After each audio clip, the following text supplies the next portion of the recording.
Hey everybody, welcome to this week's Midweek Main video, Gospel Reflections for Everyday Life. How do we take Sunday morning and put it in Wednesday morning? And one of the things that we did this last weekend is we started a new series of teaching in the middle of 1 Peter here, really in the middle of chapter 4, by taking a pause on this series, Becoming Satisfied, this freedom of self-forgetfulness. We introduced a book, a small book, a very, very quick read, 35-40 minutes to start to finish if you just want to kind of breeze through it and get the basics out of it, but also a lifetime of learning because it's applying the gospel to our everyday life, and there's a lot of everyday life to live, so we have a lot to learn and to practice and to put into effect in our hearts. Dr. Timothy Keller wrote the book some years back, sort of reframing a sermon that he had preached on the text, 1 Corinthians chapter 3, verses 21 through chapter 4, verse 7. It's a section of scripture that has the Apostle Paul speaking to the Corinthian church regarding its being puffed up and its boasting over which leaders they like the best, or which leaders who have come by to preach and evangelize in the church, in the city, and who they think suits them best.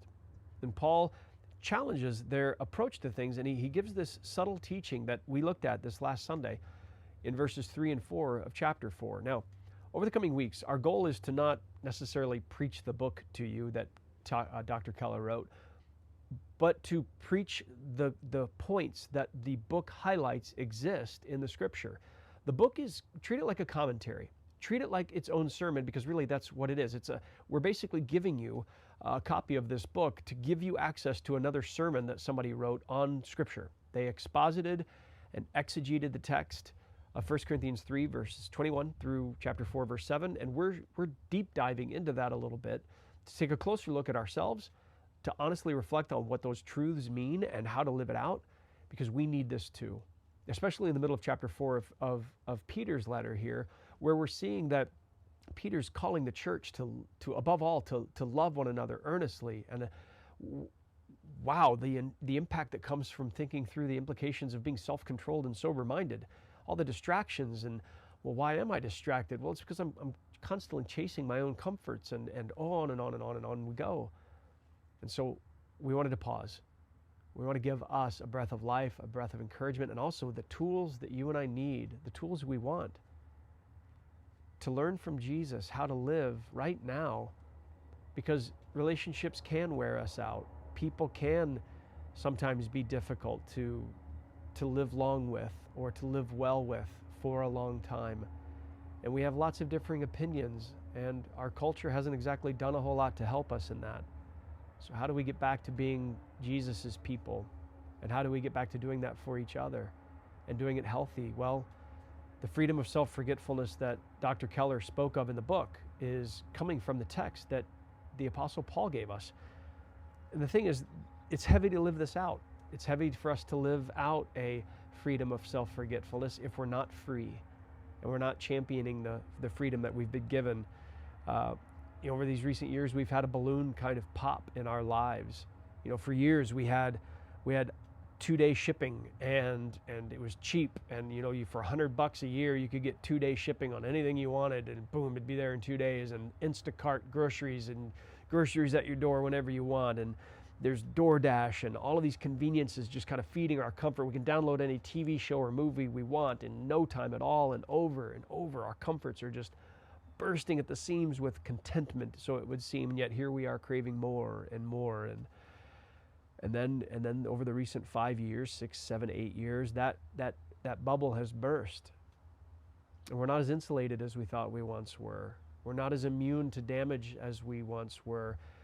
Our interest rates caused us to believe we could buy and afford anything we wanted, and now inflation has taught us in recent months that our comforts are going to have to subside. And so all we've chosen to do is figure out new and creative ways to take on new debt, because we have yet to figure out how to tell ourselves our comforts no, our flesh no, or not now, how to delay those pleasures without ever asking ourselves why we're chasing them in the first place. And one of the things I wanted us to recognize is that our anxieties are exploding at the seams sometimes. We're quite nervous about how other people will view us and how they'll treat us and how to be around people. Some of us have just flat up given up. We flat out have given up on making new friendships, going deep in other relationships. Furthermore, it's just as easy to pick strange relationships that don't ask much of us so that we don't have to change. We don't have to address any of the areas of our life where we're lazy, where our comforts are our king. As Paul spoke of in another letter, our gods are our bellies, so to speak. Our inner impulses and desires tell us everything we must do, and we live by it. Then we start looking around and we start asking ourselves, if all of this is going on this way, how am I going to be a light in all of this? How are we as a church, how are we going to be a light to the world? So this is where our critical opportunity as a church family begins. To take on the teachings of Jesus to our heart once again. To look at ourselves more honestly and deal with ourselves more truthfully so that we can become the people God intends for us to be, and we can enjoy that instead of fight with it. All of us want the easy yoke that Jesus promised, but many of us are confused as to why it seems so hard. And I think the answer is because we just won't let ourselves go. And that's the first step in the freedom of self-forgetfulness. One of the underlying reasons we get so tired and fatigued by this battle is because we look at ourselves too much. 1 Corinthians chapter 4, verses 3 and 4 are what we concentrated on this weekend. I want to read it just quickly to you. Paul says, "But with me it is a very small thing that I should be judged by you or by any human court. In fact, I do not even judge myself, for I am not aware of anything against myself, but I am not thereby acquitted. It is the Lord who judges me." What Paul was addressing is the simplistic verdict. The word judge there means to sift out the details of truth, to examine honestly what verdict actually exists for an individual. And he says, or by any human court. He's like, I'm not concerned about the public opinion of anyone. But he goes, but I'm also not concerned about my own opinion of myself. I don't even judge myself. And that's a different thing to think about altogether. We looked at that this weekend. To be very truthful, this has been a digging deep in Drew thing for a little while now. And it still is. I'm still learning so much from this truth of we look at ourselves too much. I was in India a few years ago on a trip, and I had a leader lean over to me. I was in charge of some things on the trip, some moments to teach, some moments to talk, some moments to direct and encourage and build people up. And this other leader who was from India recognized that I wasn't really paying attention to my people, and I wasn't trying to take care of them. I was actually using them to take care of myself. That wasn't anything they would have noticed, but he noticed. And he leaned over on a bus and he looked me in the eyes and he says, you look at yourself too much. And what that truth does is if you will let it have its day in court, so to speak, with you, it will bring out a wealth, a treasure of healing when you realize that you're putting your resume out there all the time. You're reminding people of what you've done, what you've accomplished, and the degrees you have, or the things you've learned, and the truths you've done, and da-da-da-da-da-da. But you're doing all of this so that people will like you. They will approve of you. They will give you a verdict that validates, I am a good person. I am these things. I am. And instead of what Paul is doing, which is like, I don't have a verdict I'm looking at from you at all. Moreover, I don't even have a verdict I'm giving myself. It's the Lord's verdict that I'm looking at. He goes, I'm not acquitted. The word acquitted there in the Greek means guiltless. He goes, that doesn't make me guiltless just because my conscience is clear. What makes me guiltless is the verdict that I've been given by Jesus. And so if you're a person who has aspirations to be a leader in any aspect, whether it's in the church or in your place of employment or as a coach or as somebody who is involved in any kind of leading of other people, and even in your own home, let me give you a word of caution. Forget yourself. And I'm not saying like stop caring about yourself and let your weight go and your energy go and your diet go and your care for self go. I'm not saying that at all. This is a temple you are to care for deeply. Yet, don't be anxious or nervous about the reputation that is applied. If you're a leader or someone that wants to lead in some context, become invisible.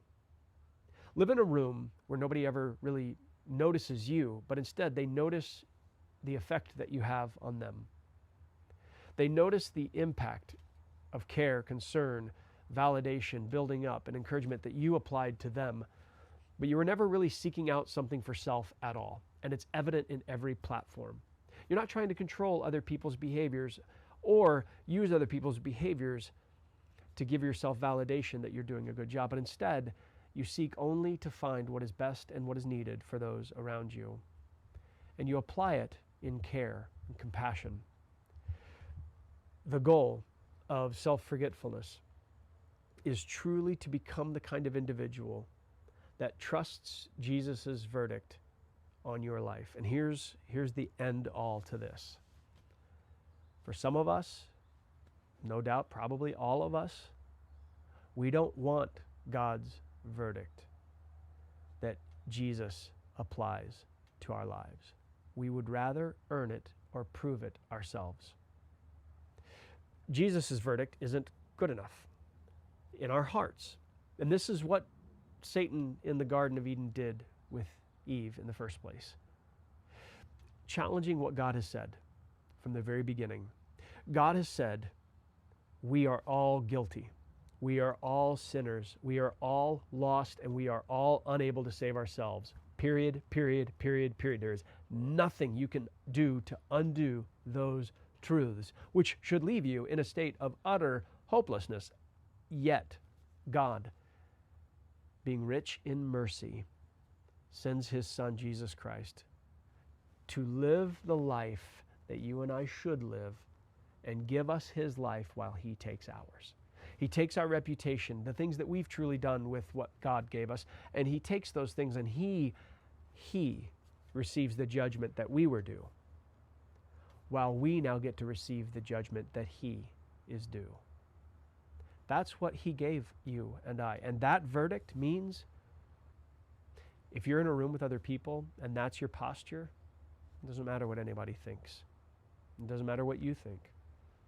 What matters is what Jesus has said. Live from that.